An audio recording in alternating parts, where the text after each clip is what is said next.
In 1940, 3,000 RAF pilots fought in the Battle of Britain, many with just a few hours' experience flying a Spitfire or Hurricane.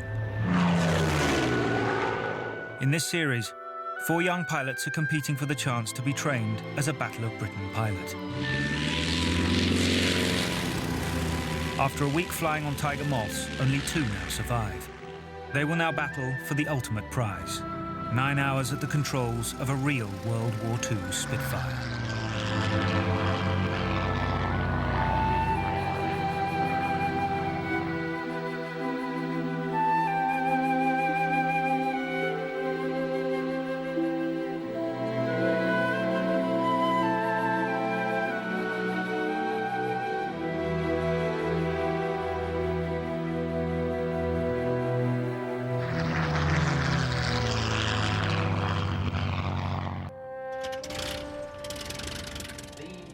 For the first part of their challenge, our 4 pilots spent last week at Headcorn Airfield in Kent, testing their flying skills on a 1930s Tiger Moth.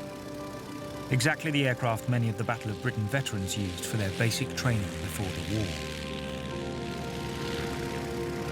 The 2 pilots who came through were RAF trainee John Sweet and private pilot David Mallon. They're now at Duxford, one of the key airfields used in the Battle of Britain, and now home to Carolyn Grace's unique aircraft, a 1944 Mark IX Spitfire that saw action on D-Day and was converted after the war into a 2-seat trainer. Last week, she gave them both a taste of what it is to fly a Spitfire. This week, they will be trying to prove to her that it should be them going forward to the same 9-hour operational training course that many of their 1940s counterparts received prior to the Battle of Britain. The shadow of the conquering German armies covered Western Europe. The self-styled master race was riding high.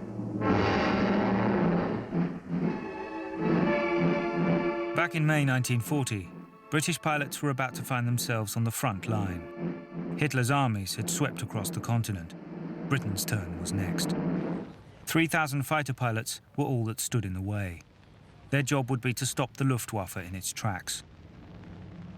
The next 4 months would make heroes out of the RAF. A process that the succeeding decades have done nothing to diminish. I was a schoolboy a few months before, and now I was in the thick of it. I'd never seen anything like it before, and I couldn't believe my luck, really. But it's pretty hazardous game, and very exciting, I must confess. You were blue-eyed boys. The Brill Cream boys, as they called us. When the battle finally started in July 1940, these Brill Cream boys had much to learn. In this programme, we'll look at the first month of the battle and the ferocious baptism of fire suffered by the young pilots, as they discovered if they had what it took to survive, never mind shoot planes down. Last week, Dave and John had the chance to familiarise themselves with the controls of a World War II fighter. Now they need to fly it for themselves. Their first priority is to learn how to fly straight and level, then how to climb and dive, and finally, how to fly the Spitfire in steep turns. Only then will they be ready to move on to more complicated manoeuvres. Again, you need to be at one with the aeroplane. It's absolutely imperative that you are that, because if you're going into battle, you don't want to have to be thinking about how to fly the aeroplane, so that when you go into the aerobatic side and the formation side, flying the aeroplane is not a problem. Germany overran France in short order, bringing her to her knees in barely 6 weeks. The invasion of Britain seemed inevitable, but even the triumphant Germans knew they would have to tame the RAF before even thinking about crossing the Channel. On the 30th of June 1940, Goering issued the order, smash the RAF. The Battle of Britain was about to begin.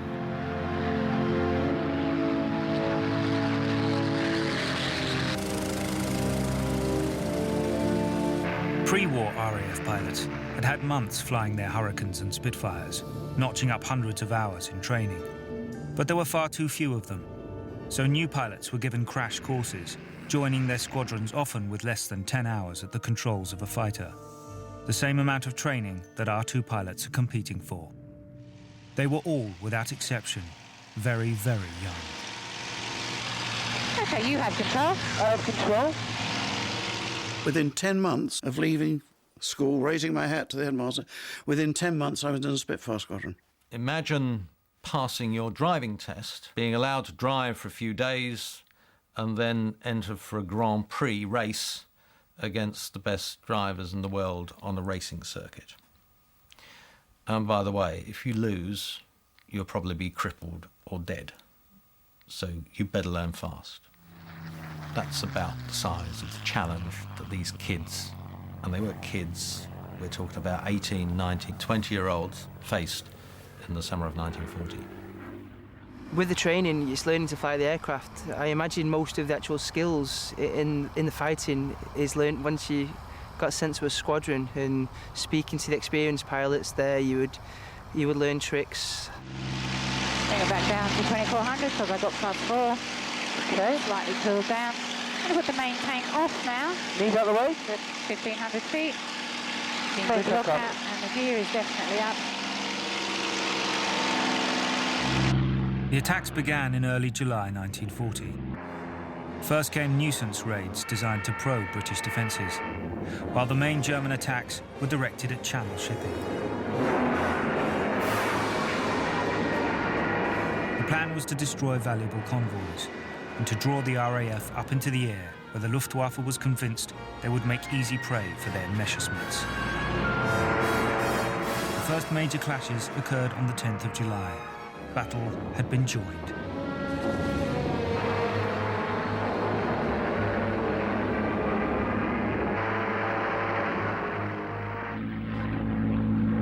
From the beginning, it was clear that the RAF was different from the other armed services.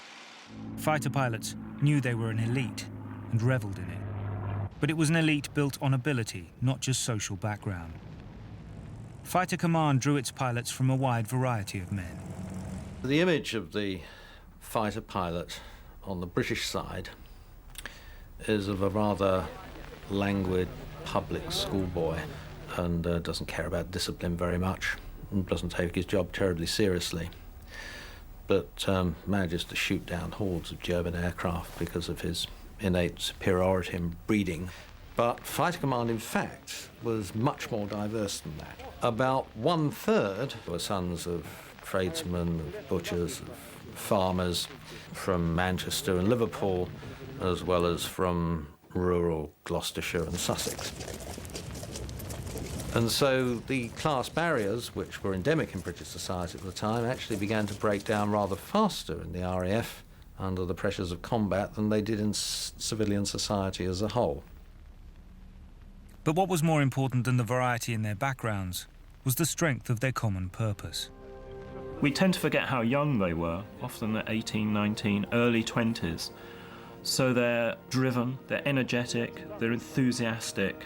They seem to have some incredible morale and fighting spirit which drives them on. At a time when there's desperate need, when we're threatened with invasion, when the major cities are being bombed, when it doesn't look as if Britain will necessarily survive as an independent nation. Discovering one evening when I went to see my wife that she'd been sitting at her dressing table putting on her lipstick with the window wide open, and some clumsy chap had dropped a bomb not far away, and a piece of shrapnel came in through the open window and smashed her mirror. Well, that wasn't playing fair, I didn't reckon, and it was time to do something about it. The reason I did it, I didn't want those bastards in my mum's backyard, in a nutshell. I saw no reason why they should come here, and I had every intention of stopping them coming here. I think a boy thinks like that, doesn't he? Civilian pilot Dave Mallon is flying his second hour of Spitfire training. At this stage, his instructor Carolyn is instilling in him the basics of level flight, climbing and diving, as well as the art of the tight turn. These have to become second nature should Dave ever need to enter combat. Try and maintain your height, so choose a height you want to maintain. 27, yeah. Keep this turn going. And now just reverse it around to the other direction.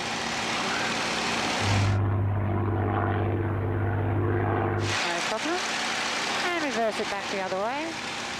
Back in July 1940, the pilots of Fighter Command were discovering just how limited their training had been. Nobody had prepared them for the shock of meeting the enemy for real.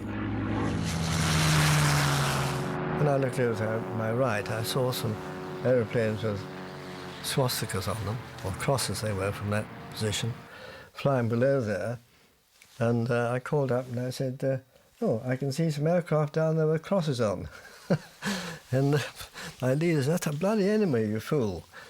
I just saw these yellow-nosed aircraft going past me, and I was actually, believe it or not, admiring them. They looked so pretty, and I suddenly realised that that was the enemy.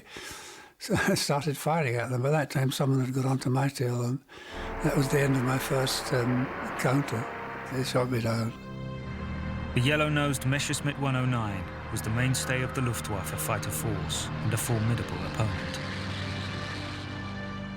It was nice to see it below you when it hadn't spotted you, but it was nasty to see it behind you. That was quite unnerving. Although a fine aircraft, the 109 was much harder to fly than the Hurricane or Spitfire, a real disadvantage in the rush to get novices up into the air. When I was at Duxford and saw some German pilots, I said, do you know why the Spitfire was a better aeroplane than the Messerschmitt 109? And they said no. And I said, any idiot could fly a Spitfire, but it took a lot of training to fly a 109. Unfortunately for the RAF, German pilots were among the best in the world, many of them battle-hardened. On the English side, there were good pilots, but they had no experience of war. On our side, of course, we had men who had been in combat. They had flown in Spain, or like me, in the war against Poland. For most in Fighter Command, this would be their first experience of fighting at all. One of the most vivid accounts of what it is like was written by a young pilot called Richard Hillary. The book he wrote, The Last Enemy, became a classic, and he was later to record it for radio. On the day after my arrival, I had my first taste of them. As we got the order to take off, and I climbed hurriedly into the cockpit of my machine, I felt an empty sensation of suspense in the pit of my stomach. For 1 second, time seemed to stand still, and I stared blankly in front of me. For I knew that that morning I was to kill for the first time. And we were off. For RAF squadrons comprising of a dozen planes, the first shock was coming up against formations of German aircraft numbering in the hundreds. The result was chaos and confusion, requiring lightning-quick reflexes. It was a melee, it wasn't a dogfight. Dogfighting ceased in the First World War as the airplanes got faster. Airplanes going in all directions, all over the place. So you spent most of your time trying to avoid running into someone. The 109 had flashed past you. To keep him in your sights, to have a chance of shooting him down, 2 seconds was too long. You may turn and fire your gun. It wouldn't be one continuous burst, it would just be... brrr. You couldn't really do much more than have a squirt. Bullets were flying everywhere. Most fights were all over in minutes, question of minutes, and then, as I say, everything was empty. So you just said, thank Christ for that, and went home.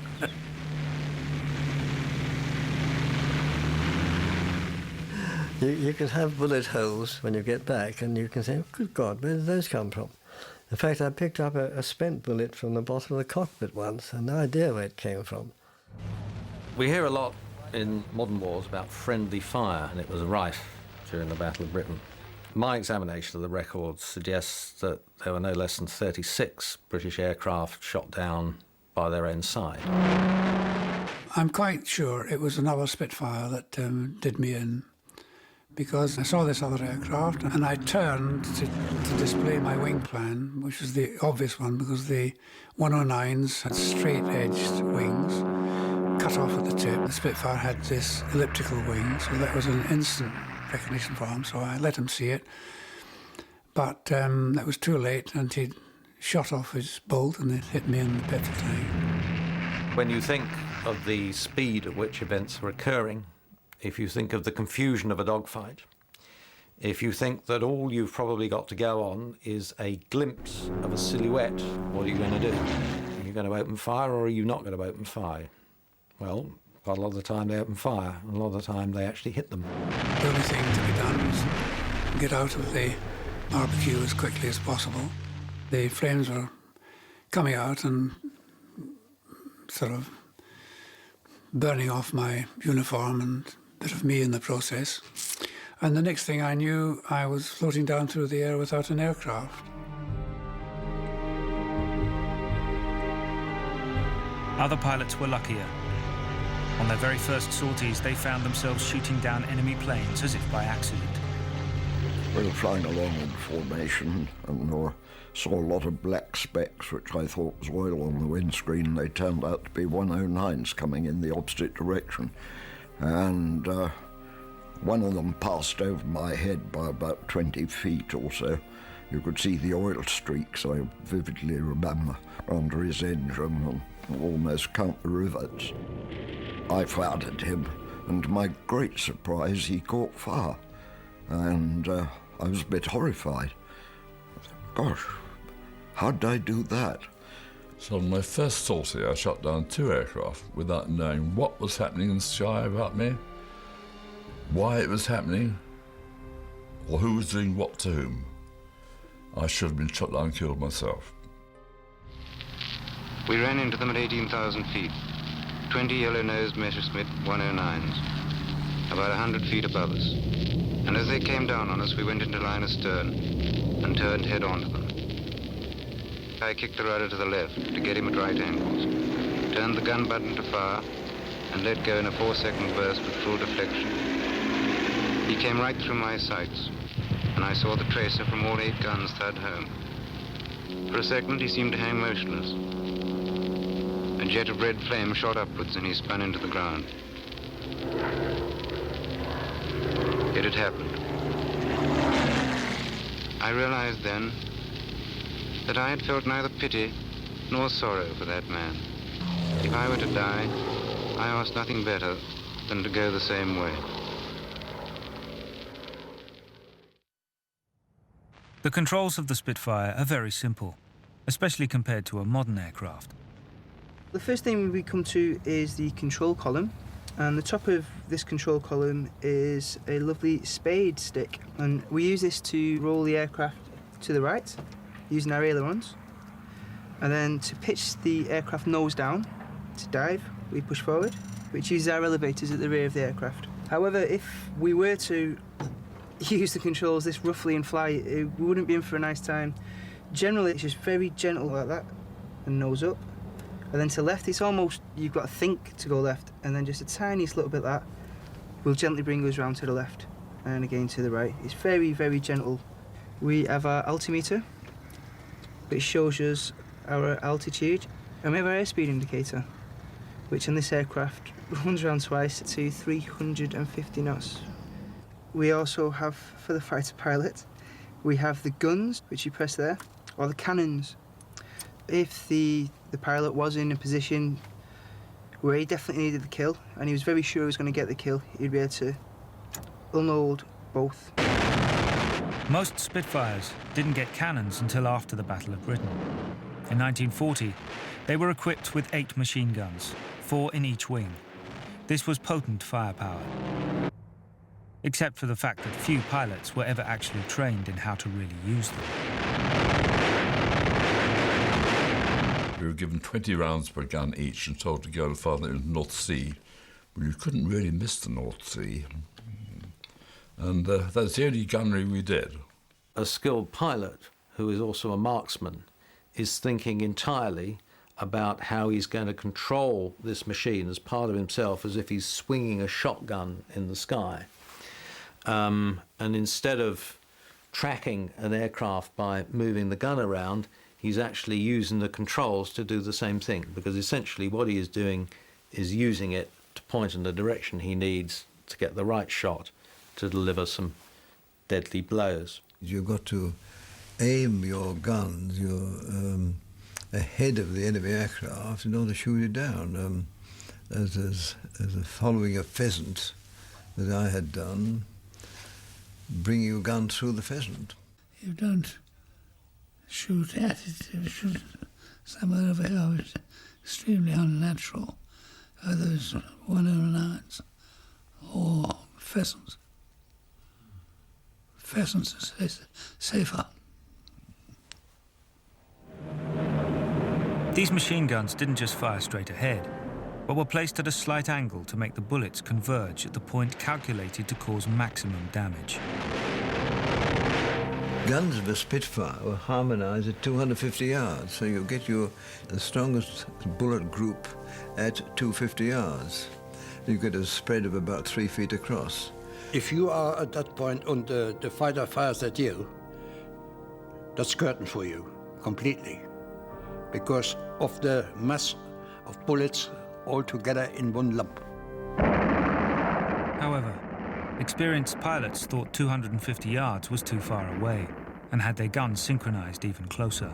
I had my guns towed in to 150 yards as not to provide a spread, but to provide a pinpoint, so that all the guns were supposed to, all the bullets should have bounced off each other at 150 yards. Well, that meant if you got in close, you were really hitting hard. Air warfare, particularly between fighters, is not about two equals dueling. It's not like a couple of knights running against each other, being equally armed. It's about ambushing someone. It's creeping up unseen and shooting someone in the back. I myself was a specialist at shooting from directly behind, as close in as I could get. And then I would dip slightly, aim at the plane's back side from underneath, and fire a quick burst. I think about 80% of the people during the Battle of Britain were shot down by people they didn't even see. It's much more like hunting, and you sought out prey that were defenseless if you possibly could.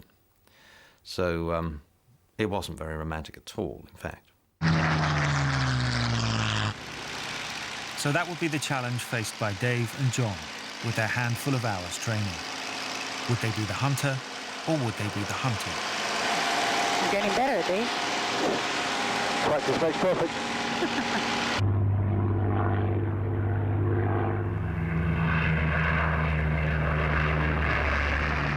The people who got killed first were new pilots posted in who'd only done about 5-7 hours flying on Spitfires. And many of them got killed on their first trip.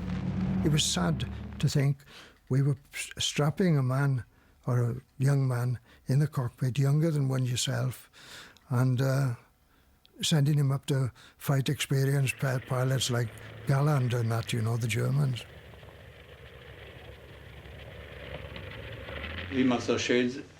There's an unpleasant but apt phrase, cannon fodder. Totally inexperienced people were sent into aerial combat. All they knew was how to take off and land. But when they were faced with their first tight turn, they were already in trouble. To send such people into battle with no idea of how to shoot is just wrong. It happened on both sides.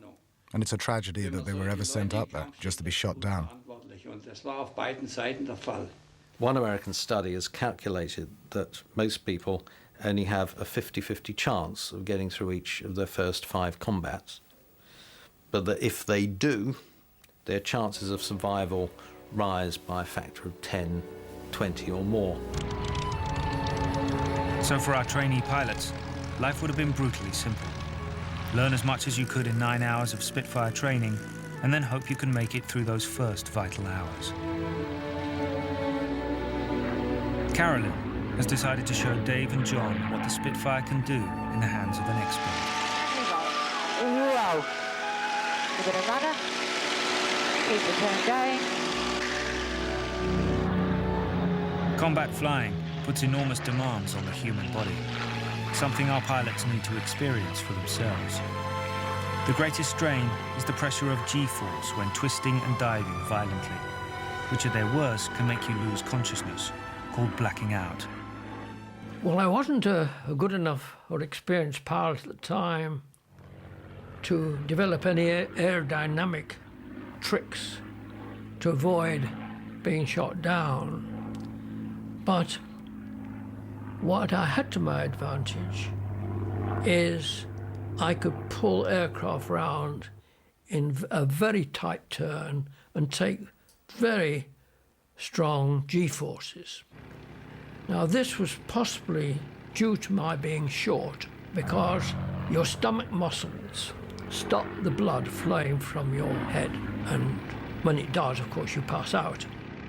But under the stress of combat, you could pull it so hard that you did momentarily black out.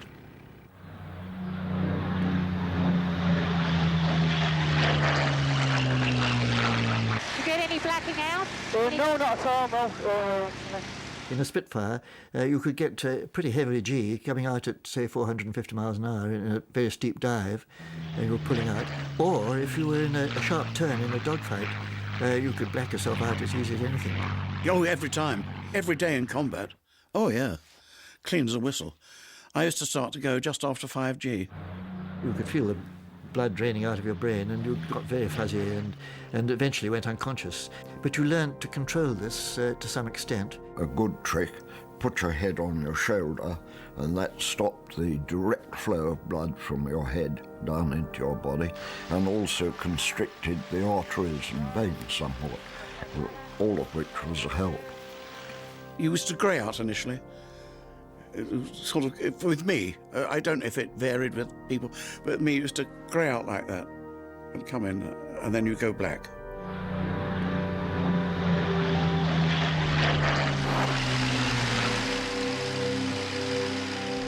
You knew what was going on, and if you eased the stick a bit, it would come back. If you kept pulling, then you became unconscious. If you could avoid it, don't black out, because you can't see, and you can't see what's happening. And it only takes 2 or 3 seconds, and he's on you. Throughout Fighter Command, pilots would work out for themselves what helped them survive. Nothing was too trivial if it gave you the edge you needed. I'll tell you about the things that can get you killed. Never fly with a cold or a stiff neck. And that's why they wore these silk neck scarves. It wasn't for show or because it was elegant or fashionable. It's to prevent chafing. The Van Huysen shirts that the fighter pilots were issued with were tight and stiff. They also shrank when in contact with the water. So unless you want to be choked in the channel, you undid your top button and you put on the neck scarf. Never follow the aircraft you're shooting at, because somebody will be shooting at you. If you stay still, you're a simple target. If you're moving around, you're not. So therefore, let's move around. And if you can't see a target in front of you, doesn't matter. Don't go around looking for one like that. Chuck the aeroplane about, and then one will come up. Survival. Live to fight another day, and have a jolly good bash at him while you're there. Go for him. Get in fast, kill one of them, and then get out.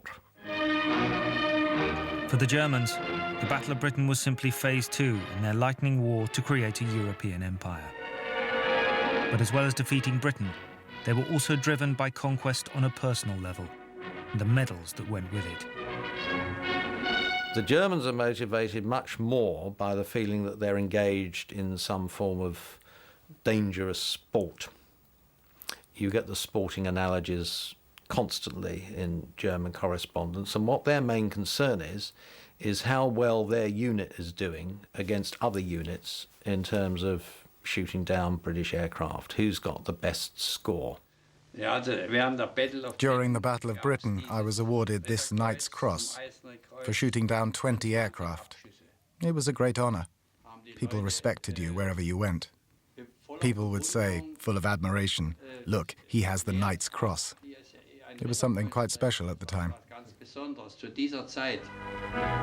The leading aces were known to be people who suffer from what the Germans called Halsweh, or having a sore throat, which simply meant they wanted to feel the weight of a knight's cross dangling around it, so were very anxious to get called off to Berlin for a new award. But it produces a subtle difference, much more individualism on the German side, much less of a sense of moral issues at stake. They were simply a group of professionals who'd been given a job, and so they went about doing it the best they could. Of course, there were exceptional pilots on the British side too, but Fighter Command frowned on anyone guilty of boasting about being an ace. The most successful RAF pilot during the battle was a South African called Sailor Milan, and his attitude is typical. I don't really know how many I shot down. Much has been written about the competition between individuals in their quest to be the top scorer. Such competition, in my experience, did not exist. We all did our job, which was to destroy as many enemies as we could. We were not there for personal glory, but as part of a team. I used not to like the idea of a personal score at all. Not at all. I thought that was a bloody nuisance, that people should be... And it becomes a selfish occupation if you do that. Your aim should be, as a part of your squadron, to help as many of your people to get into a position to make an attack. In the First World War, if you shot 5 enemy aircraft down, you became an ace. And this was quite significant. It meant that you were a gen man, one of the leaders of the pack. And so I had a private celebration when I'd shot 5 down, had a pint of beer on my own. I never mentioned it to anyone else, so I didn't want to seem silly, really, because it didn't apply in this war, really. Ace or not, there was no doubting the pedestal on which fighter pilots were placed by the general civilian population. They didn't know whether you're a fighter pilot or a bomber pilot or a coastal command pilot. The general feeling was we were little heroes.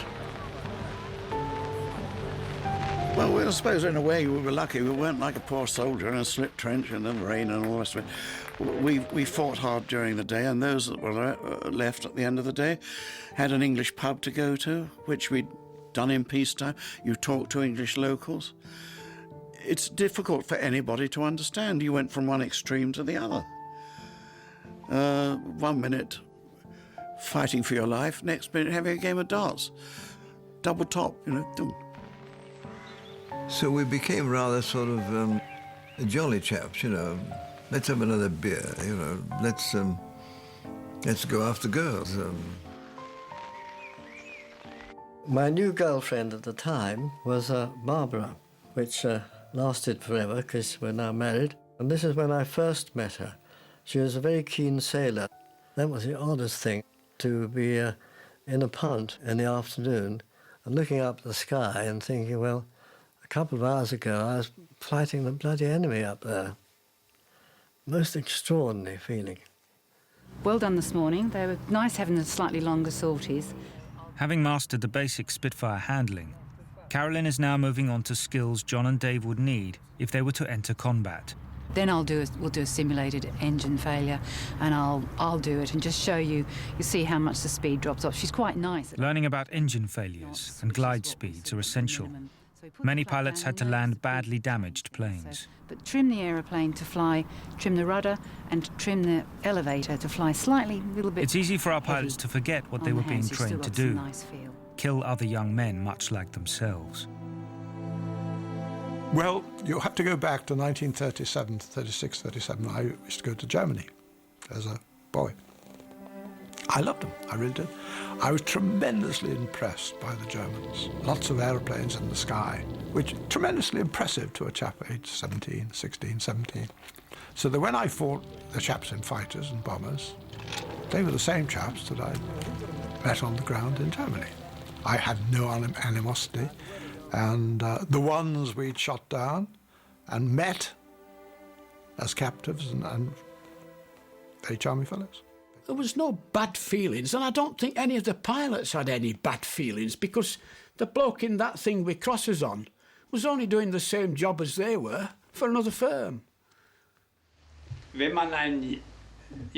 Well, when you're a young pilot, when you're a young man, you don't think to yourself, what have you done? Have you killed a man? You just thought, I've brought down an enemy plane. Du hast ein feindliches Flugzeug abgeschossen. I shot at aircraft.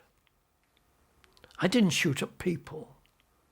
You don't think about the person in it. You can't see him. You're not in close contact with him at all. Once in a while, though, a pilot might glimpse another human being. When I shot a bloke down over the sea, he was flying all very close over the sea, and I hit him, and I saw his wheels come down and his hood come off and his engine stopped. And I couldn't have shot him any more than that. It just wasn't in me to go on shooting at him, so I stopped shooting and flew up alongside him, and knowing that he was going to have the crash in the sea, I sort of wished him luck. In fact, I should have shot him down, because he was rescued by his own side. He came back and shot more of our chaps down. So really, I should have done so. But I couldn't bring myself to it. It wasn't in me to do it. However, as the battle continued, rumours started circulating about much darker goings-on. There was a big battle one day, and we were all watching, of course, and a parachute came out, and we recognised it was from one of our own aeroplanes. And to our horror, a German came in and shot him to pieces on the way down. There are a number of incidents on both sides where it was reported that pilots were deliberately shot at. Very few of those can actually be confirmed. One of the few cases which can be confirmed is of German pilots who were deliberately attacked when on parachutes by one RAF squadron, the Poles. Poland had suffered far greater brutality at German hands than even France had, and it showed. The Poles were fighting a different war. They were fighting the Eastern War, a no-holds-barred war. They'd seen Warsaw burn. Their country was occupied. They didn't know what had happened to their relatives. Their relatives might already have been carted off.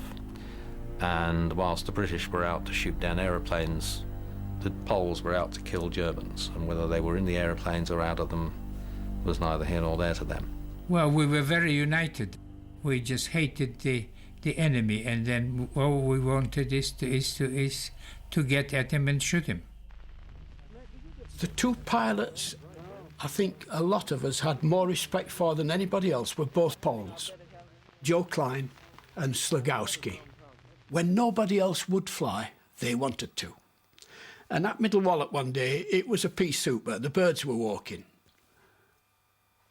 And over came a Jerry, and we could hear it above this lot, buzzing the field. We didn't know whether he was going to just buzz off or drop something.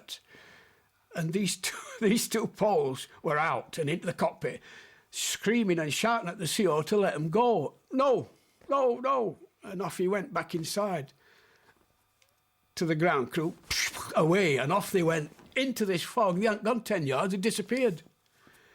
They got airborne, there were no runways. They knew there were nothing in front of them for at least half a mile, except two hangars, and they were airborne. And they disappeared. The CO was biting lumps out of everything. And then we heard this Jerry come over. I mean, they were most distinctive sound Jerrys. We heard him come over, and immediately behind it, two Spitfires, and they were both firing at it. There were bullets everywhere, you know, and they shot it down. And when they landed, were they in trouble? But that's why we liked them. They were there to do a job, and nothing was going to stop them. The Poles were brilliant. They have their glory to fight for, and then we have our survival to fight for. In his third hour of Spitfire training, Dave is being taught how to link up a series of turns, as well as how to glide the plane in the event of an engine failure. Find that okay? Yeah, you realise how it picks up height as soon as it goes back to straight and level, even when you just translate through straight and level. Yeah. Our pilots are now close to the point where one of them will be chosen for the full 9-hour Spitfire training course, and one will be on his way home. Back in 1940, as the battle got underway, the pilots were confronted with a far starker reality.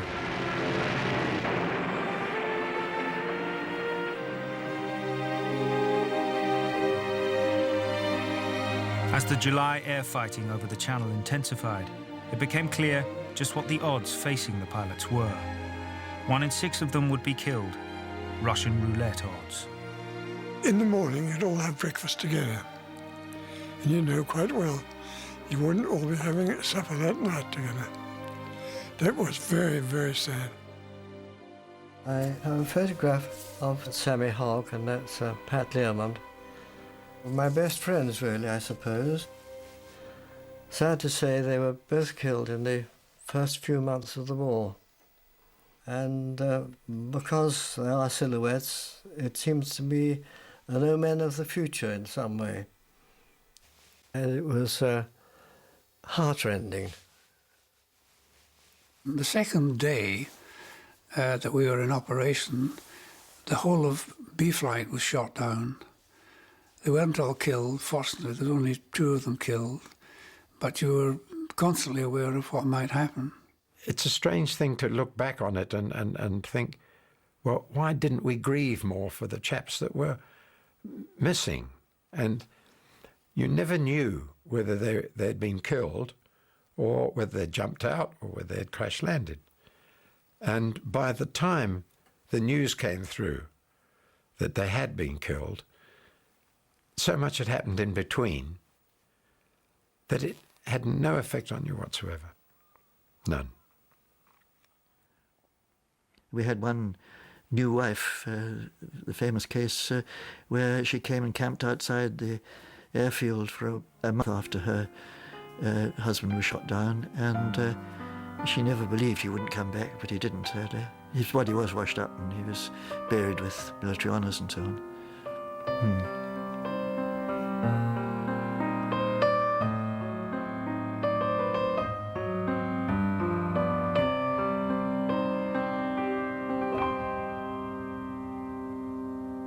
You couldn't take any of these things to heart.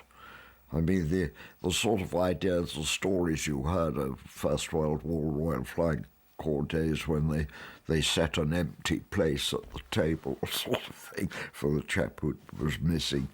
You didn't play those sort of games. You just said, there it is. Thank God it wasn't me. To us, we'd lost a pilot. We'd lost an aeroplane. Get on with the job. For the pilots who were left to get on with the job, those initial 9 hours of training would grow very, very quickly.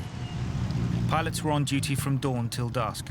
During the long July days, this meant being on duty from 3 in the morning till 10 at night, usually flying 2, 3, or even 4 times a day. Their enemy was exhaustion. My overriding memory of the Battle of Britain, they'll stay with me longer than anything else, was of abject tiredness. You sat down and you were asleep.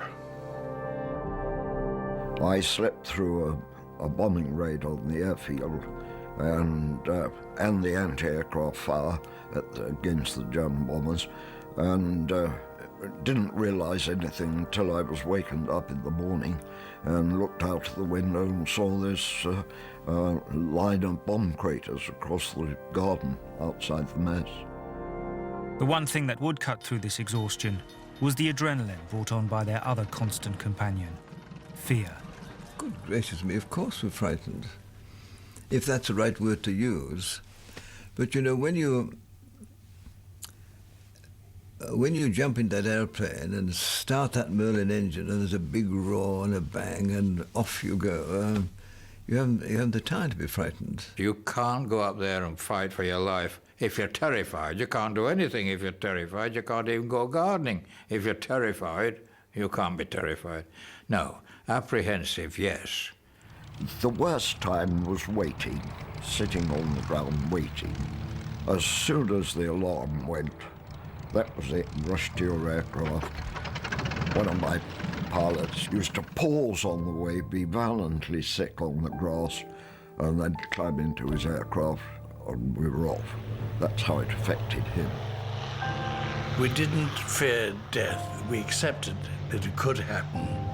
What we did fear was being wounded or taken prisoner of war. Being burnt was the whole thing. I saw so many of people burnt, and In my squadron, quite a few were burned.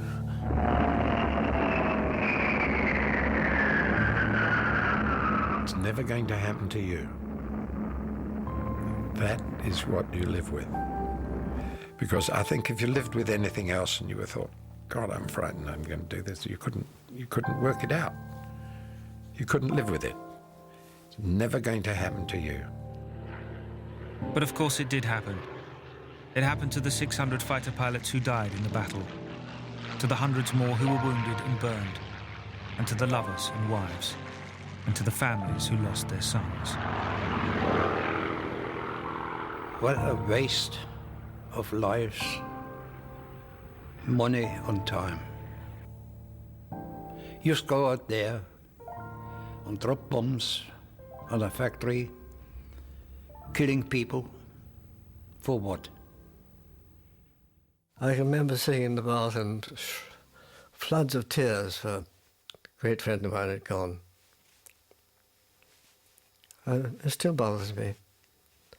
Lots of good people, and of course some very good friends. When they go, then it's obviously unnecessary. But there it is, nothing you can do about it. At Duxford Aerodrome, it's time for Carolyn Grace to decide which of her pupils will go forward to advanced Spitfire training. John Sweet from the RAF or Dave Mallon from Manchester Flying Club. Very difficult decision. There's nothing between them. They are both outstanding individuals.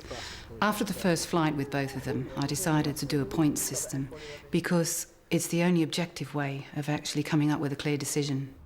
Dave has a particularly obedient streak in him. He's very concerned about getting things exactly right. And I particularly like his way of questioning. And he will question until he is happy with the result. John has the edge on him with physical flying, but only a very small edge, only about a point. So my decision, and with clear 6 points in the lead out of 200 odd points, it is Dave.